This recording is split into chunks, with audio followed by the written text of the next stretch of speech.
Well, hello everyone and welcome to the Matt Powers Show podcast.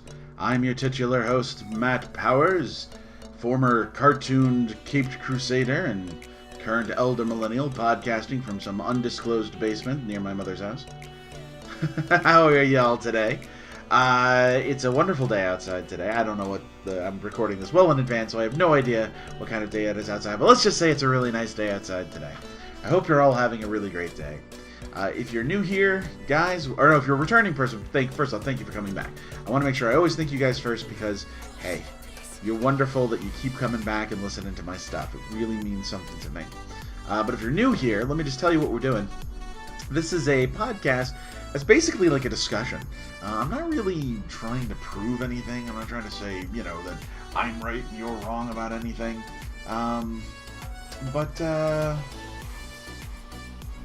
Yeah, really it's just me just having a conversation. And hopefully you'll join in with some comments below or an email, davidcampproductions@gmail.com, which is listed in the description below. Alright, well guys, today I want to talk about something. This is a hot take. Some of these are really hot takes, and I expect to get people kind of yelling at me for this stuff. But again, everyone can have different opinions on things. We can all come from different places. I'm not trying to say I'm right about something. I just want to talk about this. Recently, I've had to define what I believe to be is good and lawful in Dungeons and Dragons. And what I'm finding is that I have a pretty unique way of looking at this, specifically because when you're playing, say, a paladin in Dungeons and Dragons, you end up playing a character that's lawful good. And for a lot of people, that means always having to follow the strict rules everywhere you go. Everything you have to do has to be the good intention, has to be the best intention. You can't do anything that is sus or even slightly less than pristine and perfect. And I think that's boring. I also think that's wrong. Well, not wrong, but I don't like playing like that. I think that's a terrible way to play a paladin. And the reason why is because good and lawful refer to two completely different things, but are also subject to some level of interpretation. Let me explain. Lawful's pretty simple, right? Following the laws of a society. But I don't see lawful for a paladin as following the laws of a society. I see the lawful for a paladin as following the laws of the paladin code. Okay? So first off, you get to make your own code, right? When you make a paladin. Like there are some stuff that they give you in the books, but you really get to write your own. But one might say a lawful code for a paladin is to help those who are in need, right? I think that's a pretty good one. Maybe to always fight on the side of good might be, or always pertain to an essence of good, because we're going to talk about good in a minute. But also never to allow evil to persuade you or to change you, or there's a lot of different laws that we can hand down for paladins. But I would point out that paladins should not be following the laws of towns they visit. Like, that shouldn't be lawful. Okay? You might go, but Matt, that's the exact reason we call it lawful, is you follow the laws. Yeah, but laws are created by people. A paladin owes only his allegiance to his god, and to the path that his god has set for him. The laws of society are not the same laws that a paladin must follow, because laws of society can change based on the society you're in. Let's say you're in a town where men are in charge and women are used as chattel, and it's lawful that women are property. Well, I would say a paladin should disagree with that, wouldn't you? I mean, that sounds like an evil thing to do, but it's lawful. See, laws can be evil, laws can be good, laws can just be right and wrong. So I don't think a paladin follows lawfulness because of the rules or laws set down by the society. I think it's the laws of being a paladin. And I think those need to be well defined at the beginning of the game, but also can contradict the laws of a society. A law in a society might be you can't kill people. Well, paladins kill all sorts of people, especially if they identify as evil. Remember, in Dungeons and Dragons, good and evil are objective, not subjective, right? They are clearly defined auras of a person. Now, I would argue that it is subjective, that good and evil, as related to the alignment for, for DandD, don't relate to actual good and evil as you and I would talk about it. They relate to alignment, that they are just auras of people. You could easily replace good and evil with words blue and red, or popcorn and tacos. It doesn't really matter. They're just differences of people. Good is always subjective. I believe that, personally. I believe all good and evil is a representation of the people talking about it. There's no such thing as an objectively good or evil act. But Matt, what about... Yeah, you're right. There are plenty of things out there in the world that we would consider to be good and evil. But over time, those things change, don't they? In the real world here, think about this. In the real world, 1,000 years ago, it was not just considered good, it was considered the best way society should handle each other. When a country conquered another country, they took everyone in that country in as slaves. Now, it's not the racist slavery that America has, because we perverted it into something truly terrible. But slavery was considered good, because it was a way for people to work off a debt, basically. You could sell yourself in Rome as a slave to another person to pay off a debt for so many years, and then after those years are up, you were released. You were a free person. Slavery was a way of valuing a person's abilities, a person's inner value, saying, I am worth 5 years of my life for such a debt. Now, today, we say slavery is wrong, and I believe that, of course. I'm a modern man. I believe that slavery is wrong. But that's born out of today's society. There are many people that would say, and have in history, historically have said, no, but slavery is an excellent way to value people. So you see what I'm saying is that over time, good and evil change. What we considered once to be good, we now consider to be evil. Look at murder. Murder's wrong, right? We consider if you murder someone, that's an evil act. But then we create a whole bunch of exceptions for it, don't we? Yeah, but if you're defending yourself, that's not evil. Yeah, if the guy breaks into your home, you have a right to kill him. Yeah, but if you're a soldier in war, you shoot the other soldiers, right? Yeah, but if you're the police officer and the guy's got a gun, we create all sorts of exceptions. So what's the rule? Is murder wrong? Is killing somebody wrong? Or is killing somebody because you want to kill somebody wrong? Is killing somebody without an exception, without a license? What's good? What's evil? It's all subjective. We keep changing what it means. Wow, so that's a philosophical conversation, right? That's something really what I'm trying to get to is let's apply that to D&D. What is lawful? I don't think it's the laws of a society. I think it's the laws of the paladin to his god, or of any character to whatever it is they believe. What is good? Good is a defined value, but it's an aura, right? A paladin's aura is an aura of good. An evil sorcerer will have an aura of evil. And that's why a paladin's able to smite the evil. But is it really good and evil, or is it just representations of differences in people? So when I start talking about good and lawful in Dungeons & Dragons, I start saying stuff like paladins can almost create their own sense of what good and lawful means. And I think they should. I think they should alter good and lawful to whatever they want it to be at the beginning of the game. Define it with your DM, and then play by that. Now, where does all this come from? Well, I was playing a paladin for a while. I had some friends I was playing with, and they disagreed on some of the choices that I was making. And I tried to explain to them that from the paladin's point of view, what he was doing was both good and lawful.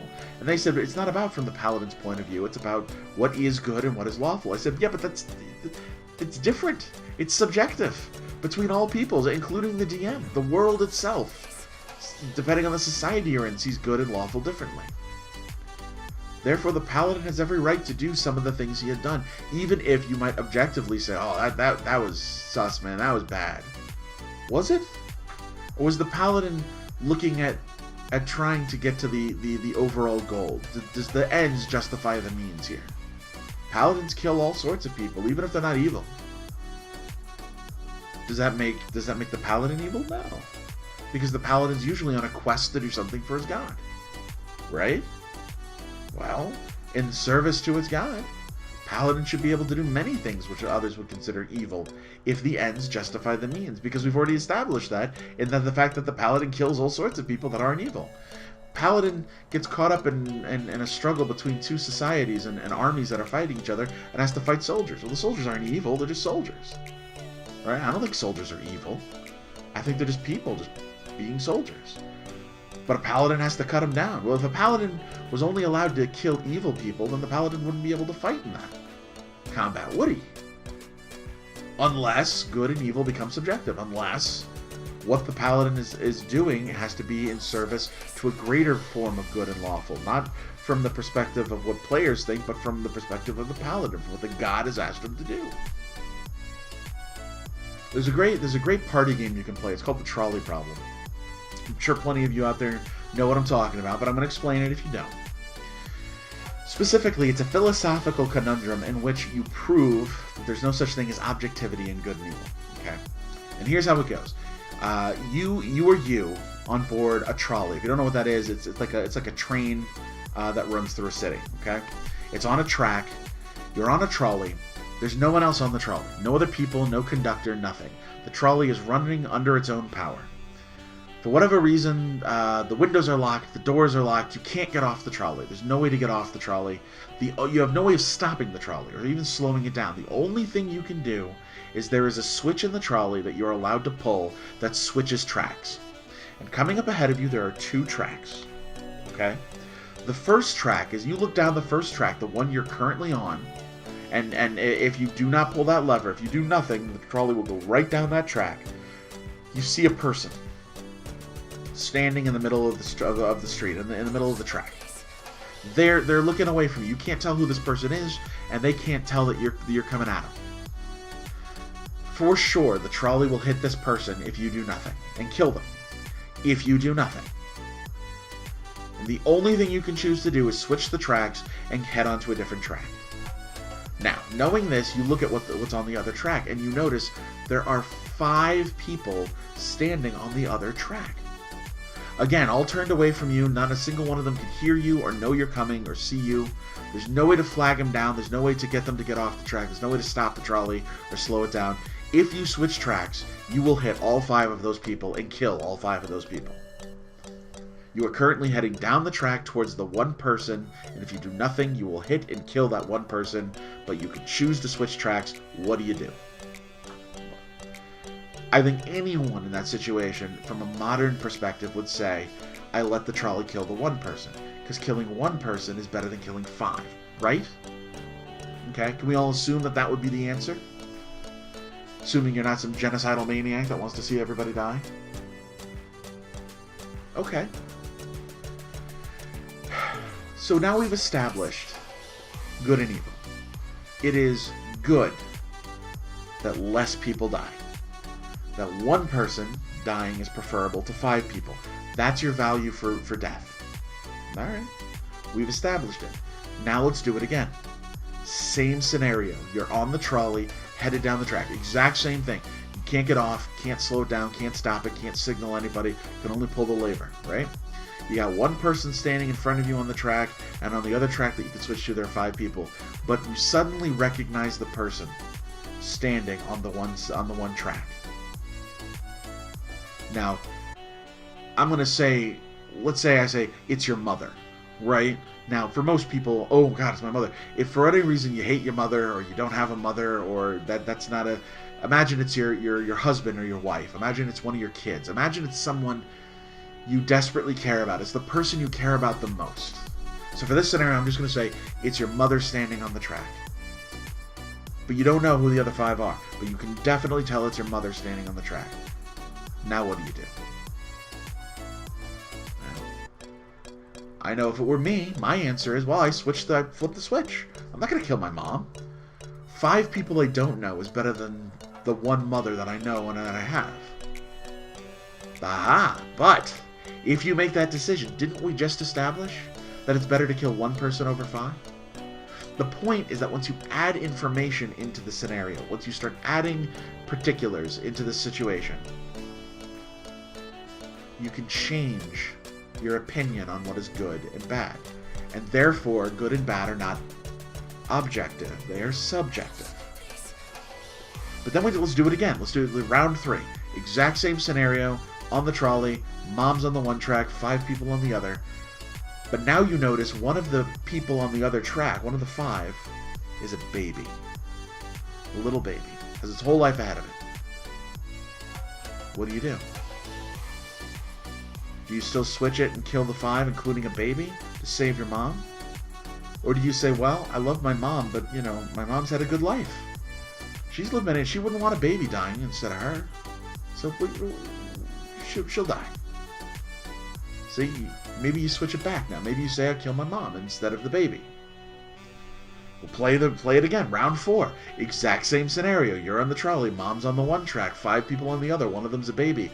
But what if one of the other people, one of the other 5, I told you, was a fascist dictator, a genocidal madman, who has, to your knowledge, murdered hundreds of thousands of people.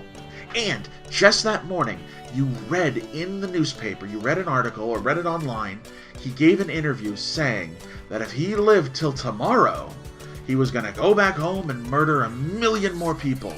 And every day he lived after that, he would murder 1 million people. Guaranteed. You just know this to be true now. He said he's going to do it, and if nobody stops him today, he's definitely going to kill millions of people every single day until the day he dies. Now what do? Well, I switched the track to save the baby, but I can't let that guy survive. Now you might say, well, that's a ridiculous scenario, right? No one like that would exist. Of course this guy would be pulled out, we would arrest him or something. Yeah, but for the sake of this particular scenario, this is the information you have, and you can't guarantee anyone else is going to get to him. What do? Once again, you might switch it and say, well, I got to kill the 5. Even though I kill a baby, I'm going to stop a guy from murdering millions of people. All right, fair enough. Fair enough. But then you do it one more time, right? Round 5, last round. Exact same scenario, same setup, but now, right before you have to make a decision, time stops. An angel comes down from heaven and speaks to you and says, I've got good news. God has deemed it fit that you should know something about that baby. That baby who's going to grow up and in 60 years will win the Nobel Peace Prize for curing cancer. Also, no other human being in the history of mankind will ever be able to figure out what that baby's going to figure out. From now until the end of time, no other person's ever going to figure out how to cure cancer except for that baby. And then the angel returns, ascends back to heaven, time starts again, you got to make a choice. What do? Alright, I've made my point, right? Good and evil, subjective. We change it based on information. We change it based on society. We change it based on where you come from and what you know and what history has taught us. And when we're talking about Dungeons & Dragons, it's just a game, right? Sure. But we're also talking about ethics and philosophy. That's a part of what Dungeons & Dragons presents. It's not just a game. It's about you. You are a role player. You are taking on a role. And when we're talking about paladins, when we start talking about they have to be good and lawful, what do those things mean? And I would argue that lawful doesn't mean the laws of a society. It means the laws that he's set down with his God. The covenant, the pact. And good can come from simply doing the work of his God. If the God has said to the paladin, I need you to stop an evil wizard at all costs. That's your quest. Stop that evil wizard. Then wouldn't everything you do through the course of your adventure be in service to that? Everything you do, as long as it helps aid you and get you to that goal, isn't it not justifiable? See, people want to play paladins as being these white knights. I don't think they are. I think they're warriors on a holy crusade. And what do we know about crusades in history? People do terrible things in order to do the right thing for their God. Paladins are very much so the same as the Crusaders. They're the same even as, and I hate to say it, but people like ISIS. Terrorists who are fighting for their religion. And everything they do in service of that, they justify as being good. Something to think about. What do you guys think? Am I way off base? Does this sound crazy to you? It's okay if it does. Again, we can all disagree on what things are, because it's all subjective anyway, right? And just because I say a paladin should be that doesn't mean it should, right? It's just how I like to see the paladins. Let me know below. Leave a comment below what you think. And by the way, please be respectful. I understand we're talking about some heady stuff here. We're talking about things that can get people hot under the collar. Let's not be rude. Let's not be mean. No yelling and arguing. Just, if you got a difference of opinion, state your difference of opinion. Tell me why you think it should be something else. I'm totally open to listening to new ideas, even if I disagree with them. That's fine. Let's just be kind to each other. Let me know what you think below, or send me an email, davidcampproductions@gmail.com. And if we get a bunch of responses to this anytime, it could be 10 weeks from when you hear this. If you know, when this was first put out, you know, if you leave some comments below and I grab them, I'll do a reaction video to it. We'll continue it as a conversation, as a dialogue, not just a monologue. Guys, thanks for joining me today. I appreciate you being here. I know this was a long one. Hey, this is Matt Powers saying, as always, Powers out.